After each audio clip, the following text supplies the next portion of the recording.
नमस्कार,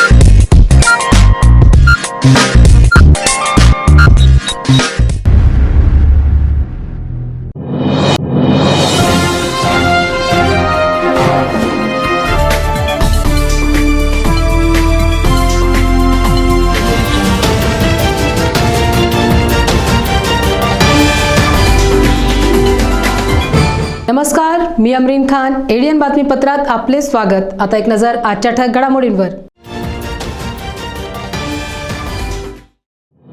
महाराष्ट्र कर्नाटक सीमावादाचे औरंगाबादमध्ये पडसाद. कर्नाटकाच्या बसला आणि कर्नाटक बँकेच्या नावाला विविध संघटनांकडून फासले काळे. राज्यपाल भगतसिंग कोश्यारी यांच्या विरोधात आंदोलन सुरूच. मराठा क्रांती मोर्चानंतर आता एमआयएम पक्षही मैदानात. क्रांती चौकात केले तीव्र निदर्शने. राज्य क्रीडा महोत्सवाचा थाटात समारोप. 24 वर्षात पहिल्यांदाच यजमान डॉक्टर बाबासाहेब आंबेडकर मराठवाडा विद्यापीठाला जनरल चॅम्पियनशिप. आता सविस्तर बातम्या. मध्यवर्ती बसस्थानकात सकाळी 5:30 वाजता युवा सेनेच्या कार्यकर्त्यांनी कर्नाटकच्या बसला काळे फासत जोरदार घोषणाबाजी करत कर्नाटक सरकारचा निषेध व्यक्त केला. कर्नाटक आणि महाराष्ट्र यांच्यातील सीमावादावरून तणावाचे वातावरण आहे. दरम्यान मंगळवारी बेळगावच्या हिरेबागवाडी टोलनाक्याजवळ महाराष्ट्राच्या ट्रकवर दगडफेक करण्यात आली. कन्नड रक्षण वेदिकेच्या कार्यकर्त्यांकडून 6 ट्रकवर दगडफेक करण्यात आली. त्यामुळेच याचे पडसाद आता राज्यभरात उमटत आहेत.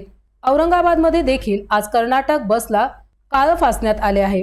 कर्नाटक महाराष्ट्र सीमावादाचे पडसाद आता राज्यभरात उमटताना पाहायला मिळत आहे. दरम्यान याच मुद्द्यावरून औरंगाबादमध्ये युवा सेना आक्रमक झाली असून बुधवारी सकाळी शहरातील मध्यवर्ती बसस्थानकात कर्नाटकमध्ये जाणाऱ्या गाड्यांना युवा सेनेच्या कार्यकर्त्यांनी काळे फासले. सोबतच भगव्या रंगाने बसवर जय महाराष्ट्र सुद्धा लिहिले. यावेळी कार्यकर्त्यांनी कर्नाटकच्या बसला काळे फासत जोरदार घोषणाबाजी केली. दरम्यान यावेळी कार्यकर्त्यांनी कर्नाटक सरकारच्या विरोधात जोरदार घोषणाबाजी केली. त्यामुळे वातावरण तापले आहे. त्यानंतर काळे फासण्यात आलेल्या बस सुरक्षित ठिकाणी लावण्यात आल्या आहेत, तर घटनास्थळी पोलिसांना पाचारण करण्यात आले होते. महाराष्ट्र कर्नाटक सीमावादाचे पडसाद औरंगाबादेत उमटले असून युवा सेना बरोबरच मनसेच्या वतीने कर्नाटक बँकेच्या नावाला काळे फासून रोष व्यक्त केला. सध्या महाराष्ट्र कर्नाटक सीमावादाचा मुद्दा ऐरणीवर आला असून त्यामुळे ठिकठिकाणी महाराष्ट्रात येणाऱ्या कर्नाटकच्या बसेसवर काळे लावून जय महाराष्ट्र लिहिण्याच्या घटना घडत आहेत. त्याच पार्श्वभूमीवर औरंगाबाद शहरातही मनसेच्या वतीने कर्नाटक बँकेवर काळे फासून कर्नाटक सरकारचा निषेध करण्यात आला. औरंगाबाद शहरातील समर्थनगर परिसरातील कर्नाटक बँकेच्या समोर मनसे कार्यकर्त्यांच्या वतीने घोषणाबाजी करण्यात आली. त्यानंतर घटनास्थळी पोलीस पथक दाखल झाले. पोलिसांनी कार्यकर्त्यांना ताब्यात घेतले. कर्नाटकामध्ये ज्या महाराष्ट्रातल्या गाड्या जात आहेत त्या गाड्यांची नासधूस करण्यात येत आहे. मराठी माणसाला त्या ठिकाणी त्रास देण्यात येत आहे. आज आम्ही जे कर्नाटक ज्या ठिकाणी बँक आहे, आम्ही कर्नाटक या नावाचं देखील आम्हाला आता सहन होत नाहीये. आम्ही आमच्या मराठी माणसाच्या गाडीला देखील त्या ठिकाणी नुकसान होत असेल ते आम्ही सहन करणार नाही. फक्त आज आम्ही या ठिकाणी काळं फासलेलं आहे. उद्या कर्नाटकामध्ये जाऊन त्या ठिकाणचं आम्ही लोकांना आम्ही त्या ठिकाणी जे काही कार्यकर्ते असेल कर्नाटकी त्यांना आम्ही धडा शिकवायला राहणार नाही. हा राजसाहेब ठाकरे यांच्या कार्यकर्त्याचा शब्द आहे. महाराष्ट्रातल्या ज्या मराठी लोकांच्या या भावना ज्या कर्नाटक सरकारने दुखवल्या आहेत, तर मी कर्नाटक सरकारला आवाहन करतो की त्यांनी त्वरित महाराष्ट्रातले जे लोक आहेत त्यांचे जे भावना दुखवल्या आहेत त्यांची जाहीररित्या माफी मागावी. नाहीतर महाराष्ट्र नवनिर्माण सेना ह्याच्यापेक्षा तीव्र आंदोलन करेल आणि आमच्या महाराष्ट्रातल्या एकाही बसला जर ह्याच्यापुढे धक्का लागला तर आम्ही त्याच्यापेक्षा 10 बस फोडून टाकू. राज्यपाल भगतसिंग कोश्यारी यांनी छत्रपती शिवाजी महाराजांबद्दल केलेल्या एकेरी वक्तव्याच्या विरोधात बालगोपालांनीही काळ्या फिती बांधून आंदोलन करीत त्यांच्या तीव्र भावना व्यक्त केल्या. राज्यपाल भगतसिंग कोश्यारी यांनी छत्रपती शिवाजी महाराज यांच्याबद्दल केलेल्या एकेरी वक्तव्याच्या विरोधात शिवप्रेमींकडून निषेध सप्ताह राबविण्यात येत आहे. सप्ताहाच्या पहिल्या दिवशी शिवप्रेमींनी राज्यमंत्री अतुल सावे यांच्या घरासमोर ढोल बजाव आंदोलन करण्यात आले होते. ढोल वाजवून राज्यपाल कोश्यारी यांना घरी पाठवण्यात यावे अशी मागणी सावे यांच्या माध्यमातून राज्य सरकारला करण्यात आली. तसेच सोमवारी स्वाक्षरी मोहीम राबविण्यात आली. या स्वाक्षरी मोहिमेमध्ये हजारो शिवप्रेमी सहभागी झाले होते. याबरोबरच केंद्रीय मंत्री रावसाहेब दानवे यांच्या घरासमोर आंदोलन करण्यात आले. त्यानंतर मंगळवारी क्रांती चौक येथे संविधान प्रास्ताविकेचे वाचन करण्यात आले. त्यानंतर बुधवार रोजी शहरातील हनुमाननगर येथे बाल शिवप्रेमींनी राज्यपाल यांच्या विरोधात आंदोलन केले. लहान चिमुकल्या शिवप्रेमींनी हाताला काळ्या फिती बांधून निषेध आंदोलन करण्यात आले। या आंदोलनात कोश्यारी हटाव महाराष्ट्र बचाव अशा घोषणा देखील दिल्या। यामध्ये मराठा आरक्षणाची याचिकाकर्ते विनोद पाटील, रमेश गायकवाड, बाळासाहेब दाभाडे, अभिजित देशमुख, सचिन मिसाळ, अशोक मोरे, अंकिता विधाते यांच्यासह बालगोपाल आणि अन्य शिवप्रेमींनी सहभाग नोंदविला होता। या बालगोपालांचा निषेध बघून राज्यपालांना काही वाटेल का अशा भावना देखील यावेळी व्यक्त करण्यात आल्या। शिवाजी महाराजांबद्दल अपशब्द काढले। छत्रपती शिवाजी महाराज की जय। या काटोपीचा करायचं काय? आंबेडकरांचं डॉक्टर बाबासाहेब आंबेडकरांचं छत्रपती शिवाजी महाराज की जय। या काळ्या टोपीचा करायचं काय? यांनी आपल्या छत्रपती शिवाजी महाराजांबद्दल अपशब्द वापरले आणि यांना महाराष्ट्रातून हाकलून द्यावं। आम्ही इथे निषेध नोंदवायला आलेलो आहे राज्यपालांनी शिवाजी महाराजांचा, महात्मा ज्योतिबा फुलेंचा आणि डॉक्टर बाबासाहेब आंबेडकरांचा अपमान केला आहे। त्याच्यामुळे आम्ही त्यांना पदावरून काढून टाकणार आहोत। यांना महाराष्ट्रातून बाहेर हाकलून द्यायचं। यांनी शिवाजी महाराजांना अपशब्द वापरले, यांना आपण महाराष्ट्राच्या बाहेर काढणार आहोत। राज्यपाल भगतसिंग कोश्यारी। राज्यपाल हटाव महाराष्ट्र बचावचा नारा देत एमआयएम पक्ष देखील आता रस्त्यावर उतरला असून आज क्रांती चौक येथे एमआयएमच्या वतीने तीव्र निदर्शने आंदोलन करण्यात आली। राज्यपाल भगतसिंग कोश्यारी यांनी छत्रपती शिवाजी महाराज आणि अन्य महापुरुषांबाबत केलेल्या एकेरी वक्तव्याच्या विरोधात राज्यभरातील अनेक पक्ष संघटना रस्त्यावर उतरल्या असून राज्यभर आंदोलन केले जात आहे। त्यातच आता एमआयएम पक्षाने देखील उडी घेतली असून या पक्षाच्या वतीने क्रांती चौक येथे तीव्र निदर्शने आंदोलन करण्यात आले। राज्यपाल हटाव महाराष्ट्र बचावचा नारा देत सदर आंदोलन सुरू करण्यात आले। यावेळी शहर अध्यक्ष शारिक नक्षबंदी, जिल्हाध्यक्ष समीर साजिद बिल्डर, माजी नगरसेवक फेरोज खान, नासिर सिद्दीकी, रफत यार खान, सलीम सागर, गंगाधर ढगे, विकास एडके यांच्यासह अन्य पदाधिकारी कार्यकर्त्यांची मोठ्या संख्येने उपस्थिती होती। छत्रपति शिवाजी महाराज की आन बान शान नहीं है, बल्कि पूरे देश की आन बान शान है। और एक अगर जिम्मेदार व्यक्ति राज्यपाल भगत सिंह कोश्यारी अगर जो है तो शिवाजी महाराज के ताल्लुक से कुछ अपमानजनक बातें करते हैं तो ये महाराष्ट्र में हम रहने वाले कभी बर्दाश्त नहीं करेंगे। मजलिस इत्तेहादुल मुस्लिमीन का सीधा कहना है कि छत्रपति शिवाजी महाराज महाराष्ट्र की आन बान शान है। उनकी फोटो का इस्तेमाल सिर्फ इलेक्शन के लिए ना करे। बीजेपी ये साबित करे कि वो भगत सिंह कोश्यारी को चाहती है या जो है तो महाराज छत्रपति शिवाजी महाराज को चाहती है। अगर वो वाकई शिव भक्त है, अगर वो वाकई सच्चे भक्त है महाराज शिवाजी महाराज के, तो उनकी जिम्मेदारी है कि पहली फुर्सत में भगत सिंह कोश्यारी को यहाँ से अकाल पट्टी करे। ये हमारा सीधा डिमांड है। छत्रपती शिवाजी महाराजांबद्दल महाराष्ट्राचे राज्यपाल होते मी आता आहे म्हणून त्यांना म्हणणार नाही आहे, कारण ते त्या लायकीचे नाही आहे की त्या राज्यपाल पदावरती त्यांनी जे आहे विराजमान राहावा। त्यांनी जे अपशब्द त्यांच्याबद्दल वापरलेले आहे, छत्रपती शिवाजी महाराज हे फक्त एखाद्या समाजासाठी नव्हते, हे महाराष्ट्राचे आराध्य दैवत आहे। आमच्यासाठी एक जे आहे तो आयडल आहे छत्रपती शिवाजी महाराज। आणि त्यांच्याबद्दल जे अपशब्द वापरले गेलेत ते अति जे आहे तर त्याचा दुःखद जे आहे आम्ही निषेध करतो। आणि हे असे वक्तव्य करणाऱ्यांना जे RSSची जे आहे तर टेंडन्सी गोलवालकर आणि जे आहे तर हेडगेवार आणि यांची जे टेंडन्सी जे आहे तर ठेवून जे आहे ते त्यांना जे आहे तर मोठा करण्याचा प्रयत्न करतायत। अशा लोकांची महाराष्ट्रात कधीच गरज नव्हती आणि गरज नसणार आहे। भारतीय जनता पार्टी असो कोणतेही सरकार असो त्यांनी असे राज्यपालांना इथून हकलून टाकायला पाहिजे, काढायला नाही पाहिजे, हकलून टाकायला पाहिजे। डॉक्टर बाबासाहेब आंबेडकर यांच्या महाप्रयाण दिनानिमित्त आणि धम्म मिशन पागोड्याच्या पहिल्या वर्धापन दिनानिमित्त विविध धम्म कार्यक्रमाचे आयोजन श्रावस्ती बुद्धविहार पेठेनगर येथे करण्यात आले होते। बोधिसत्व डॉक्टर बाबासाहेब आंबेडकर यांच्या महाप्रयाण दिनानिमित्ताने श्रावस्ती बुद्धविहार पेठेनगर येथे विविध कार्यक्रमांचे आयोजन करण्यात आले होते। या निमित्ताने 6 डिसेंबर आणि 7 डिसेंबर या 2 दिवशी विविध धार्मिक कार्यक्रम पार पडले। यामध्ये कॅन्डल धम्म रॅली, महापरित्राण पाठ, धम्म देसना, महासंघ दान आदी कार्यक्रम भदंतगणांच्या प्रमुख उपस्थितीत पार पडले। याबरोबरच धम्म मिशन पागोडाच्या प्रथम वर्धापन दिनानिमित्त बुधवारी विविध कार्यक्रमांचे आयोजन करण्यात आले होते। भदंत ज्ञानरक्षित थेरो यांच्या पुढाकाराने मागील वर्षी भारतातला प्रथमच सोन्याचा छत्री कलश ठेवून धम्म मिशन पागोडाचे उद्घाटन करण्यात आले होते। याबरोबरच पूज्य भिक्खू आनंद बोधी महाथेरो यांच्या पवित्र अस्थि धातू यावर चैत्य निर्माण करून त्याचे उद्घाटन करण्यात आले होते। सदर कार्यक्रमाला 1 वर्ष पूर्ण झाले असून त्यानिमित्ताने सदर कार्यक्रमाचे आयोजन धम्ममय भारत मिशन, संकिसा धम्म परिवार, श्रावस्ती विहार साकेतनगर यांच्या वतीने आणि भिक्खू ज्ञानरक्षित थेरो यांच्या मार्गदर्शनाखाली घेण्यात आला होता। यावेळी पूज्य भिक्खू ज्ञानज्योती महाथेरो यांच्या विशेष धम्मदेशनेचे आयोजन करण्यात आले होते। यावेळी पूज्य भिक्खू बोधिपालो महाथेरो, भिक्खू खेम धम्मो महाथेरो, भिक्खू शरणानंद महाथेरो, भिक्खू डॉक्टर एस सत्यपाल महाथेरो आदी भदंतगणांच्या उपस्थितीत भदंतगण यांनी उपासक उपासिकांना धम्मदेशना दिली। शरीर त्यागण्याची परमिशन द्या। तेव्हा भगवंत त्यांना विचारतात की तुम्ही शरीर कुठं त्यागणार आहे? तर ते म्हणते जिथं माझा जन्म झाला त्याच घरी। कारण आईला श्रोतापन्न बनवायचं होतं, आईला दुःखमुक्त करायचं होतं, म्हणून ते उद्देश होता।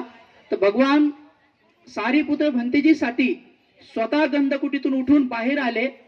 बाहेर येऊन सगळ्या भिक्षूंना बोलवलं आणि म्हणे, ए भिक्षूंनो इकडे या म्हणे, हा माझा ज्येष्ठ पुत्र जात आहे म्हणे, तुमचा मोठा बंधू जात आहे म्हणे, पुन्हा तुम्हाला सारीपुत्र भंतेजीचं दर्शन होणार नाही म्हणे, या म्हणे आणि माझ्या ह्या ज्येष्ठ पुत्रासोबत तुमच्या मोठ्या भावासोबत जा म्हणे। म्हणजे बुद्धाला सोडून भगवान पहिल्यांदा म्हणतात की मला सोडून एका भंतेजी सोबत जा आणि त्यांची पवित्र असती जेव्हा ते शरीर सोडतील ती घेऊन या म्हणे।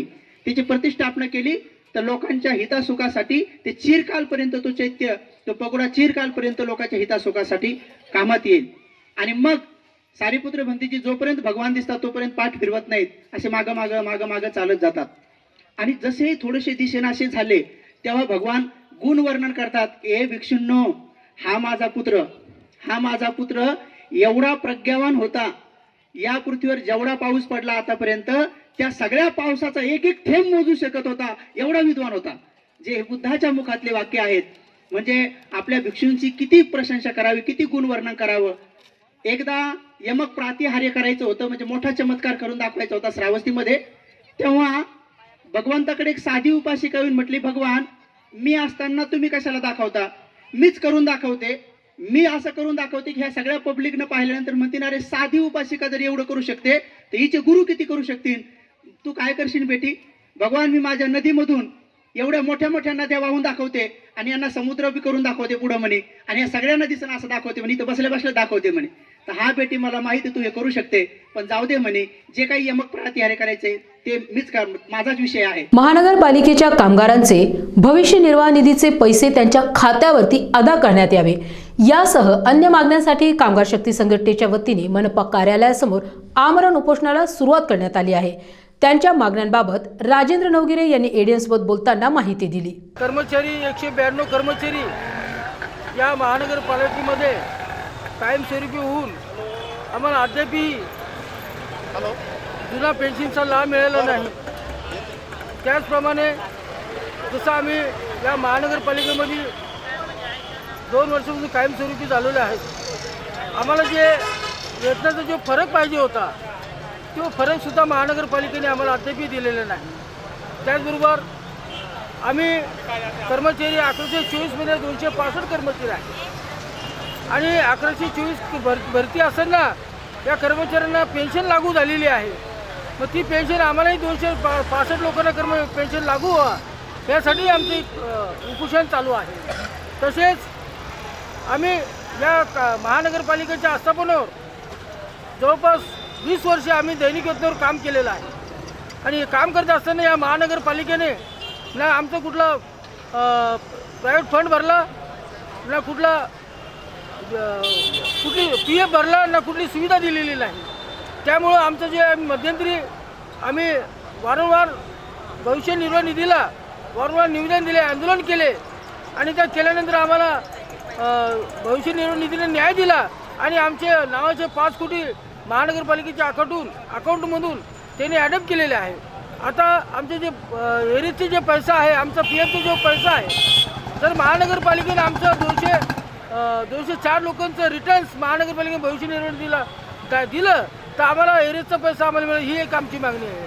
अशा आमच्या या मागणीसाठी आम्ही इथं सर्वजण इथं बसलेलो आहे। आमच्या जोपर्यंत मागण्या होणार नाही तोपर्यंत आम्ही कायमस्वरूपी आम्हाला उपोषण करणार आहोत। बातम्या अजूनही आहेत, मात्र वेळ होत आहे एका छोट्याशा ब्रेकची। कुठे जाऊ नका, पाहत राहा एडीएन। नमस्कार।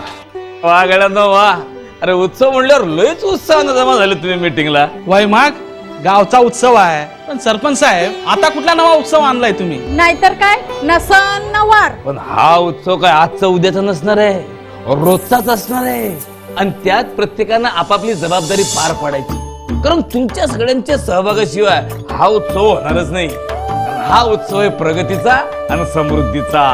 कोड्यात बोलू नका सरपंच. अरे कोड नाही, हा उत्सव आहे पाण्याचा. आणि याच अभियाना अंतर्गत आपल्या बी गावात घरोघरी नळाद्वारे पाणी येणार. पण पाण्याचा वापर जपून केला तरच बारमाही पाणी टिकल. म्हणून हे अभियान राबवण्याची, याच्या दुरुस्तीची सगळी जबाबदारी आपली आहे. त्यात तुमच्या सगळ्यांचा सहभाग अत्यंत महत्वाचा आहे, लक्षात ठेवा. अरे चला मग वाट कसली बघता, कामाला लावूया. चला चला.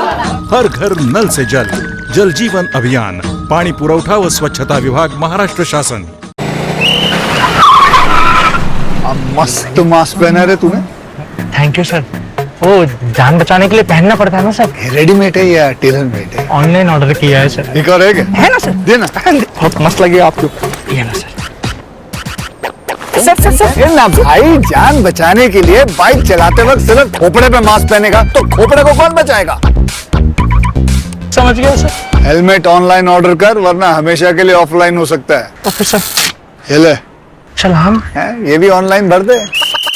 हेलमेट पहने, ट्रैफिक नियमों का पालन करे, जिंदगी के सफर को सुरक्षित रखे.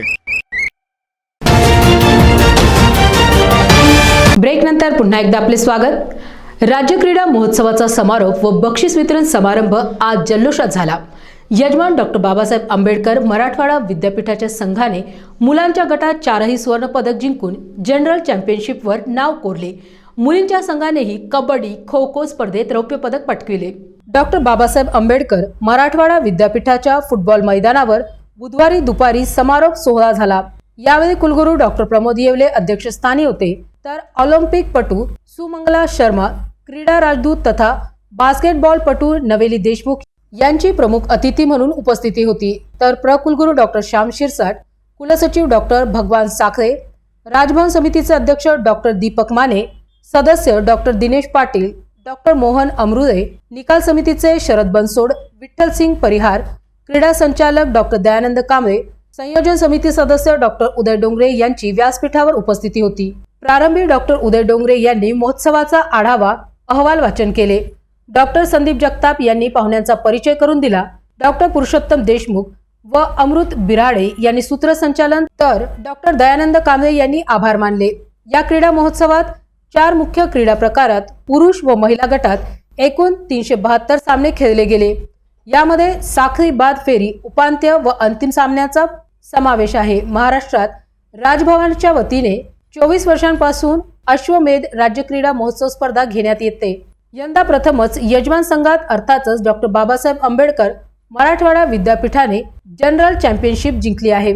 यजमान संघाने 260 गुणांनी सर्वसामान्य विजेतेपद जिंकले. या संघाने पुरुष गटातील व्हॉलीबॉल, बास्केटबॉल, खो खो व कबड्डी या स्पर्धेत स्वर्ण पदक जिंकले, तर मुलींच्या संघाने खो खो व कबड्डी गटातील रौप्य पदक जिंकले. सावित्रीबाई फुले विद्यापीठाने 220 गुणांसह दुसरे स्थान राखले. मुलांच्या संघाचे सर्वसाधारण विजेतेपद यजमान संघाने, तर मुलींच्या गटातील 200 गुणांसह विजेतेपद पुणे विद्यापीठाने 180 गुणांसह जिंकले. की तुमच्या सर्वांच्या सहभागामुळे या स्पर्धा यशस्वी पार पडणार आहे. त्याच्यामध्ये बक्षीस मिळो ना मिळो, परंतु स्पर्धेचं यशस्वी आयोजन हे आवश्यक असतं. महाराष्ट्रातील 22 विद्यापीठातील क्रीडापटूंनी यामध्ये सहभाग घेतला आहे. विद्यापीठं जरी 22 असली ती महाराष्ट्राच्या अगदी कानाकोपऱ्यातून प्रत्येक तालुक्यातून या ठिकाणी खेळाडू आलेले आहेत. ते गडचिरोलीपासनं तर रत्नागिरीपर्यंत, चांदा ते बांधा असं आपण ज्याला म्हणतो, संपूर्ण महाराष्ट्रामधनं या ठिकाणी खेळाडू आले. 4-5 दिवस ते या ठिकाणी होते. सर्वच विद्यापीठाचे, ते पारंपरिक विद्यापीठ असो, ते तंत्र विद्यापीठ असो, ते मेडिकल विद्यापीठ असो, ॲग्रिकल्चर असो, सर्व विद्यार्थी या ठिकाणी होते आणि चांगल्या सांघिक भावनेने ते या ठिकाणी थांबलेत आणि ह्या स्पर्धा यशस्वी करून दाखवल्या. मित्रांनो, गेल्या 5 दिवसापासून आपण एक थरार, एक असा वेगळा अनुभव या ठिकाणी घेत आहे. स्पर्धेसाठी विद्यापीठ गेल्या 3-4 महिन्यापासून अथक प्रयत्न करत आहे. ही स्पर्धा आम्ही 3दा याचं आयोजनपद आम्हाला माननीय राज्यपाल महोदयांनी दिलंय. यावर्षी सुद्धा हे आयोजन पद आम्हाला मिळालं, त्याबद्दल आम्ही त्यांचे आभारी आहोत. कालावधी कमी मिळाला, व्याप प्रचंड होता. 2,500 खेळाडू, 300-400 त्यांचे सर्व परीक्षक, पंच, इतर अतिथी या सर्वांच्या राहण्याची व्यवस्था, जेवणाची व्यवस्था. तरी सुद्धा आमच्या वेगवेगळ्या ज्या समित्या आहेत, सल्लागार समित्या, इतर समित्या आहेत, त्यांनी अहोरात्र मेहनत करून सर्व सोयी या ठिकाणी पुरवण्याचा प्रयत्न केला आणि अगदी प्रोफेशनल पद्धतीने, चांगल्या पद्धतीने या क्रीडा स्पर्धा आयोजित केल्या. हम सभी का एक ही मोटिव है कि ओलंपिक में पदक जीतना, चाहे वो कोई भी गेम हो. आज जिम्नास्टिक है, ओलंपिक्स में एथलेटिक है, सारे गेम है. जो गेम है उन सबको अपने अपने बच्चों को तैयार कीजिए. उस लेवल तक पहुंचने के लिए आप अहर्निश अपने कोच से हेल्प लीजिए और मेहनत करेंगे तो अवश्य में सफल होंगे. मेरा इतना ही कहना है कि आप एक विचारवाद बनिए. आपने जो उद्देश्य लिया है उसमें पूरी योग्यता, जो आपकी एनर्जी है, उत्साह है, उसमें लगाइए. आपका वो दिन दूर नहीं जो आपने एम लिया वो पूरा ना हो. ये मैं कह रही हूँ क्योंकि मैंने अपना एम रखा था और मैंने उस पर हरमेश प्रयास किया. तो मेरे प्यारे बच्चों, मैं इतना कहना चाहती हूँ, आप दिन रात उन्नति करें, अपने देश का नाम रोशन करें. जय हिंद, जय भारत. औरंगाबाद महानगरपालिकेच्या वर्धापन दिनानिमित्त मुख्य कार्यालयामध्ये पत्रकार कक्षाचे उद्घाटन आज पार पडले. तर सकाळी झालेल्या क्रिकेट सामन्यात मनपाच्या अधिकाऱ्यांनी पत्रकारांच्या संघाचा दणाणून पराभव केला. औरंगाबाद महानगरपालिकेत पत्रकार कक्षाचे उद्घाटन मनपा आयुक्त तथा प्रशासक डॉक्टर अभिजित चौधरी यांच्या हस्ते आज करण्यात आले. गेली अनेक दिवसांपासून महापालिकेत पत्रकारांना बसण्यासाठी स्वतंत्र कक्ष नव्हता. यामुळे पत्रकारांनी एक कक्ष देण्याची मागणी केली होती. या मागणीची दखल घेत महापालिकेच्या स्थापना दिनाच्या पूर्वसंध्येला मनपा आयुक्त यांनी पत्रकार कक्षाचे उद्घाटन केले आहे. दुपारी 4 वाजेच्या सुमारास आयुक्तांच्या हस्ते फीत कापून या कक्षाचे उद्घाटन करण्यात आले. या प्रसंगी मोठ्या प्रमाणात पत्रकार उपस्थित होते. यामुळे आता महापालिकेत पत्रकारांना बसण्यासाठी हक्काची जागा मिळाली आहे. यामुळे पत्रकारांमधून आनंद व्यक्त केला जात आहे. दरम्यान बुधवारी सकाळी महानगरपालिकेच्या वर्धापन दिनानिमित्त महानगरपालिका आणि पत्रकार संघ यांच्या दरम्यान क्रिकेट स्पर्धेचे आयोजन करण्यात आले होते. या स्पर्धेमध्ये महानगरपालिकेचे आयुक्त डॉक्टर अभिजित चौधरी यांच्या तडाखेबाज फलंदाजीमुळे पत्रकार संघाचा दारुण पराभव झाला. क्रिकेट स्पर्धेमध्ये सुरुवातीला पत्रकार संघाला फलंदाजीसाठी निमंत्रित करण्यात आले. 10 षटकांच्या सामन्यामध्ये पत्रकारांनी 61 धावा केल्या. त्यानंतर मनपाचे आयुक्त डॉक्टर अभिजित चौधरी आणि त्यांच्यासोबत असलेल्या फलंदाजांनी बिनबाद 61 धावा 6व्या षटकात फलकावर झळकावत विजय प्राप्त केला. यावेळी माजी महापौर नंदकुमार घोडेले यांनी सर्वांचे अभिनंदन केले. याबरोबरच महानगरपालिकेचे सर्व अधिकारी आणि सर्व मुद्रित आणि इलेक्ट्रॉनिक माध्यमांचे प्रतिनिधी, पत्रकार यांची उपस्थिती होती. पंतप्रधान आवास योजनेच्या बाबतीमध्ये एक शासन स्तरावरची जी कमिटी आहे त्यांनी तयार केलेली आहे. त्याच्यामध्ये जे काही आपल्याला अडचणी होत्या या योजनेच्या अंमलबजावणीच्या दृष्टीने त्याचे काही मुद्दे आयडेंटिफाय करून त्याच्यावरती सोल्युशन देण्यासाठी एक कमिटी तयार केलेली आहे. आपण मुख्य सचिव गृहनिर्माण जे आहे त्यांच्या अध्यक्षतेखाली. तर त्याच्यामध्ये सगळे जे काही विषय आहेत त्याच्याबद्दल चर्चा होईल. सर्व फॅक्ट्स जे आहेत ते मांडले जातील आणि मग त्याच्यानंतर समिती जी आहे ती काय त्याचे सजेशन देते. 100 कोटीचं असं झालं की पहिले 50-50 कोटीचे 2 पॅकेजेस तयार केले होते. त्याला आपल्याला निविदा काढल्यानंतर रिस्पॉन्स नाही आला. त्याच्यानंतर आपण जे रस्ते प्रायोरिटीवर निवडले होते पहिले 100 कोटीमध्ये त्यातले रस्ते आपण एकदा तपासून घेतले. कारण की आपल्या सर्व जे आरोग्य केंद्र आहेत किंवा आपल्या आरोग्याच्या संस्था आहेत त्या सगळ्यांना आता आम्ही त्याचं पूर्ण नूतनीकरण करणार आहोत. म्हणजे आपल्याकडे बरेचदा काय होतं की पीस मिल मध्ये कामं केली जातात. प्रत्येक वॉर्डमध्ये छोट्या प्रमाणात जातं किंवा त्या एखाद्या आरोग्य संस्थेचं पर्टिक्युलर इमर्जन्सी वाईज असेल तेवढं केलं जातं. त्याच्यामुळे त्या संस्थेचा ओव्हरऑल प्रॉब्लेम जो आहे तो सॉल्व्ह होत नाही.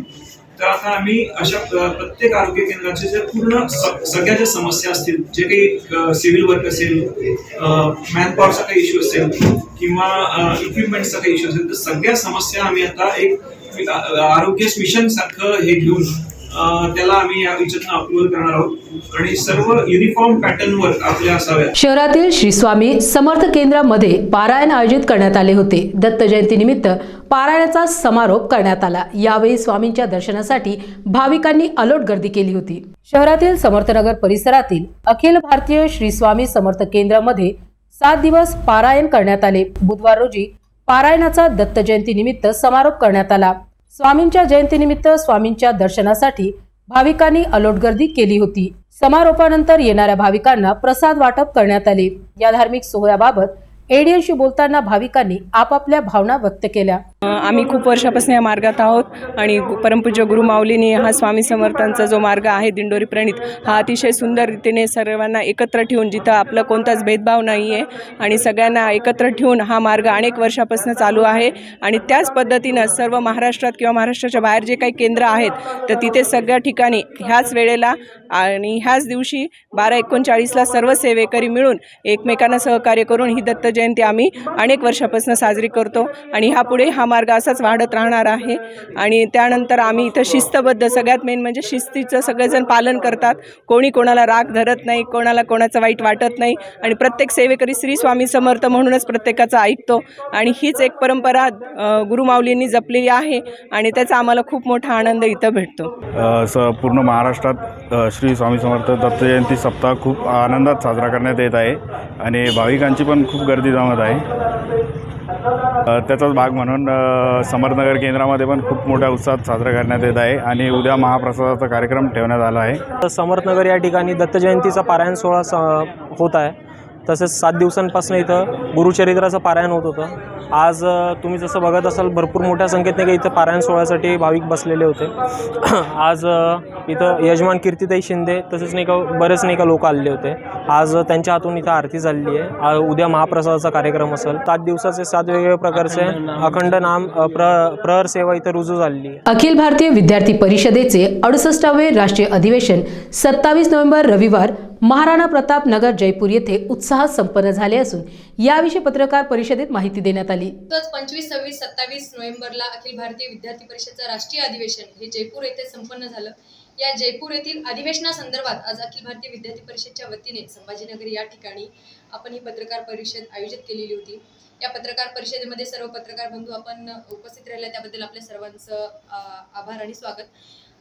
मागच्या या अधिवेशनामध्ये जर आपण पाहायला गेलं तर हा अधिवेशन म्हणल्यानंतर विद्यार्थ्यांसाठी एक उत्साहपूर्ण वातावरण असतं. जी वातावरणामध्ये येऊन विद्यार्थी आपल्या प्रांतामध्ये जाऊन उत्साहपूर्वक काम करत असतात. ह्या सर्व प्रांतातील विद्यार्थी त्या ठिकाणी प्रतिनिधित्व करण्यासाठी आलेले होते. हे 3 दिवसीय अधिवेशन या जयपूर या ठिकाणी संपन्न झालं. या अधिवेशनामध्ये उद्घाटन सत्रावेळेस योग गुरु स्वामी रामदेवजी हे उपस्थित होते. द्वितीय दिवशी आपलं एक प्रकारचं लघु भारत दर्शन त्या ठिकाणी करण्यात आलं. या लघु भारत दर्शनामध्ये सर्व राज्यांतील जे विद्यार्थी आहेत त्यांनी आपल्या प्रांतामधील जी पारंपरिक वेशभूषा आहे या वेशभूषांच्या माध्यमातून त्या ठिकाणी शोभायात्रा काढली आणि या शोभायात्रेमध्ये तेथील जे जयपूरवासी आहेत त्यांनी खूप उत्साहाने या विद्यार्थ्यांचं स्वागत केलं आणि या लघुदर्शनाचं देखील उत्साहाने स्वागत केलेलं आहे. या अधिवेशनामध्ये 3ऱ्या दिवशी आपलं प्राध्यापक यशवंतराव केळकर यांच्या नावाने दरवर्षी आपण पुरस्कार देत असतो. हा पुरस्कार देखील आपल्या महाराष्ट्रातील जे नंदकुमार पालवे जे आहेत यांना देखील देण्यात आला. आनंदाची गोष्ट आहे की महाराष्ट्रातील युवकाला हा पुरस्कार दिला तर खूप आनंदाची गोष्ट होते. त्याचबरोबर जर पाहायला गेलं तर शैक्षणिक सामाजिक विषयामध्ये या अधिवेशनामध्ये 5 प्रस्ताव पारित करण्यात आले. एकूणच या अधिवेशनामध्ये खूप चांगल्या प्रकारे विद्यार्थ्यांना एक जोश आणि उत्साह निर्माण झाला असे अधिवेशन संपन्न झाले. या अधिवेशनामध्ये वेगवेगळ्या प्रकारचे या विद्यार्थ्यांना गौरवशाली इतिहास आपल्याला जाणीवपूर्वक लक्षात यावा याच्यासाठी त्या ठिकाणी युवकांचे प्रेरणास्थान स्वामी विवेकानंद, महाराणा प्रताप यांची मूर्ती असेल, स्वातंत्र्यवीर सावरकर, भगतसिंग, राजगुरू, सुखदेव यांच्यासारख्या प्रतिमा त्या ठिकाणी लावण्यात आलेल्या होत्या आणि स्वदेशी उत्पन्नाचे देखील त्या ठिकाणी स्टॉल लावण्यात आले होते. आणि येणाऱ्या काळामध्ये सुद्धा हे अधिवेशन आहे ते अखिल भारतीय विद्यार्थी परिषदचं अमृत महोत्सवी वर्षाचं अधिवेशन असणार आहे. हे पुढच्या वर्षी दिल्ली येथे संपन्न होणार आहे. त्याचबरोबर राष्ट्रीय कार्यकारिणी सदस्यांची जी बैठक आहे तर 26-27 मेला पुढच्या वर्षी हे पुणे येथे संपन्न होणार आहे. भारतरत्न डॉक्टर बाबासाहेब आंबेडकर यांच्या महापरिनिर्वाण दिनानिमित्त शिवना येथील डॉक्टर बाबासाहेब आंबेडकर पुतळा येथे अभिवादन कार्यक्रम घेण्यात आला. महामानव भारतरत्न डॉक्टर बाबासाहेब आंबेडकर यांच्या महापरिनिर्वाण दिनानिमित्त शिवना गावातील डॉक्टर बाबासाहेब आंबेडकर यांच्या पूर्णाकृती पुतळा येथे अभिवादन कार्यक्रम घेण्यात आला. ज्येष्ठ नागरिक बाबूराव जगताप यांच्या हस्ते महामानव भारतरत्न डॉक्टर बाबासाहेब आंबेडकर यांच्या पुतळ्यास पुष्पहार अर्पण करून अभिवादन करण्यात आले. त्यानंतर त्रिशरण पंचशील घेण्यात आले. ज्ञानेश्वर जगताप, राजू जगताप, अमोल जगताप, बादशाह जगताप, सचिन जगताप, आकाश जगताप, प्रवीण जगताप, डॉक्टर दीपक बिरारे, संदीप कुंडल, ओम साई झेरॉक्स, विजय जगताप, संजय जगताप, गौतम जगताप, गणेश जगताप हे सर्व उपस्थित होते. एडियनसाठी सिल्लोड विभाग प्रतिनिधी विनोद जगताप, शिवना.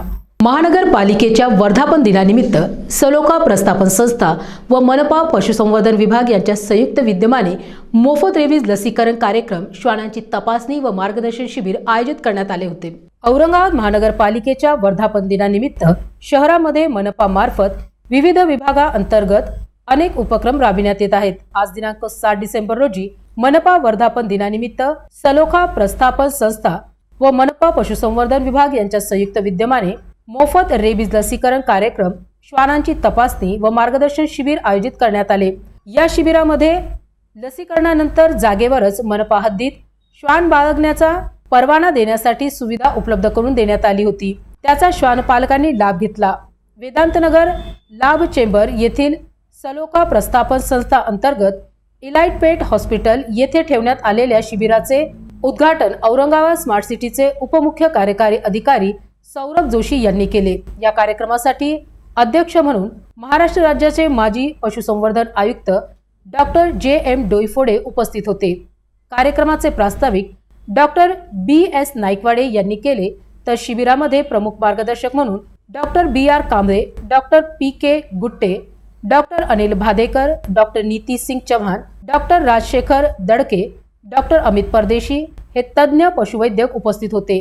मनपाचे पशुवैद्यकीय अधिकारी डॉक्टर शेख शाहिद यांनी मनपामार्फत मोक्काट श्वानांसाठी निर्बीजीकरण, लसीकरण, उपचार व आंतररुग्ण सेवाबाबत माहिती दिली. कार्यक्रमाचे सूत्रसंचालन व आभार प्रदर्शन अजय कुमार सादिवे यांनी केले. या शिबिरामध्ये विविध जातींच्या 32 श्वानांचे व पर्शियन जातीच्या 53 मांजरांचे रेबीज लसीकरण करण्यात आले व जंतनाशके देण्यात आली. या शिबिरासाठी शहरातील डॉग ब्रीडर्स, श्वान पालक, पर्शियन कॅट पालक, पशु औषधी विक्रेते व श्वानप्रेमी मोठ्या संख्येने हजर होते. या कार्यक्रमाचे विशेष आकर्षण हवायोद्या फेम कलाकार अनिल कसबे उपस्थित होते. श्वानाचे लसीकरण व उपचार करण्यासाठी पॅरावेटरनरियन तुषार वाघमारे, ऋषी वैष्णव, हिंगमिरे, सुनील लांडगे, ऋषी घोडके यांनी परिश्रम घेतले. म्हणून वेटरनरी डॉक्टर हा जगातला तो विल रॉजर्स म्हणतो की सर्वात श्रेष्ठ डॉक्टर आहे. तसं डॉक्टरचं म्हणजे प्राण्यांच्या सेवेमध्ये महत्त्वाचं रोग आहे. त्या मुख्य प्राण्यांच्या वेदना आपण दूर करतो, त्यांची सेवा करतो आणि खरंच हे पुण्याचं काम आहे. आणि अथर्व वेदामध्ये पुढच्या आहे त्याच्या संदर्भातली की न त्वं कामये राज्यं न स्वर्गं न पुनर्भवं कामये तु दुःख तप्तानां प्राणीनां अर्थीनाशनम. म्हणजे देव एका माणसाला प्रसन्न होतो आणि त्याला सांगतो, विचारतो की तुला काय मागायचं तू माग. तर तो म्हणतो की तो असा तुमच्यासारखी प्राण्यांची सेवा करणारा एक स्वयंसेवक असतो, एक वेटरनरियन असतो किंवा LSS असतो. तर तो म्हणतो की मला स्वर्गातलं राज्य नको, मला समोरलौकिक पृथ्वीचं राज्य नको, मला स्वर्ग सुखाचा लाभ बी नको, मुक्या प्राण्यांची सेवा करण्याचं माझ्या हातामध्ये कौशल्य दे, मला बळ दे, एवढं तो म्हणतो. अशी याच्यामधली रुचा आहे. तर असं प्राण्यांची सेवा करणं एक पुण्याचं काम आहे की आपल्याला आपण बाय प्रोफेशन त्या धंद्यामध्येच आहोत तर आपण हे काम करत राहू. आणि हे असे उपक्रम वारंवार आपण घेणार आहोत, अवेअरनेसच्या कॅम्पचे वगैरे. आणि तुम्हाला सांगतो की येत्या 16 तारखेला त्याचाच एक पुढचा भाग म्हणून मेडिसिनच्या परभणीच्या मेडिसिनच्या वेटरनरी कॉलेजचे डॉक्टर TS शफी म्हणून मेडिसिनचे प्राध्यापक आहेत. आता बातमी आहे अहमदनगरची. नगर पाथर्डी कोपरगाव सोलापूर रस्त्याच्या कामासाठी आमदार निलेश लंके यांनी अहमदनगरमधील जिल्हाधिकारी कार्यालयासमोर आमरण उपोषणाला सुरुवात केली असून त्यांच्या मागणीबाबत त्यांनी एडियन्सवर बोलताना माहिती दिली. यापेक्षा आमची भूमिका गेल्या कित्येक वर्षापासूनचं म्हणणं आहे की रस्ता लवकरात लवकर सुरू करा. या रस्त्यांच्या बाबतीत गेले 8 वर्षापासून अनेक आंदोलनं झाली, अनेक उपोषणं झाली, रस्ता रोको झाले त्या ठिकाणी, म्हणजे दशक्रियासुद्धा घातला त्या ठिकाणी, पण अद्यापपर्यंत रस्ता सुरू झालेला नाही. बऱ्याच लोकांनी आश्वासनं पण दिले की हा रस्ता 8 दिवसात काम चालू होईल, 1 महिन्यात काम चालू होईल, पण आतापर्यंत कुठलं काम सुरू झालेलं नाही. त्यामुळे आम्ही या मुद्द्यावर की आता रस्त्याचं काम प्रत्यक्षरित्या सुरू करा तरच आम्ही उठणार आहे. म्हणजे कोणाला काय वाटायचं त्या खोलात आम्हाला जायचं नाही. आम्हाला राजकीय स्टंट करायचं नाही, आम्हाला काय राजकीय श्रेयवाद पण घ्यायचं नाही. आम्हाला सगळ्यात महत्त्वाचं काम सुरू झालं पाहिजे, ही भूमिका आमची. शेवटी पुन्हा एकदा आजच्या ठळक बातम्या. महाराष्ट्र कर्नाटक सीमावादाचे औरंगाबादमध्ये पडसाद. कर्नाटकाच्या बसला आणि कर्नाटक बँकेच्या नावाला विविध संघटनांकडून फासले काळे. राज्यपाल भगतसिंग कोश्यारी यांच्या विरोधात आंदोलन सुरूच. मराठा क्रांती मोर्चानंतर आता MIM पक्षही मैदानात. क्रांती चौकात केले तीव्र निदर्शने. राज्य क्रीडा महोत्सवाचा थाटात समारोप. 24 वर्षात पहिल्यांदाच यजमान डॉक्टर बाबासाहेब आंबेडकर मराठवाडा विद्यापीठाला जनरल चॅम्पियनशिप. आणि याबरोबरच हे बातमीपत्र इथे संपलं. पुन्हा भेटूया पुढील बातमीपत्रात. तोपर्यंत पाहत रहा ADN, औरंगाबादकरांच्या हक्काचं बातमीपत्र.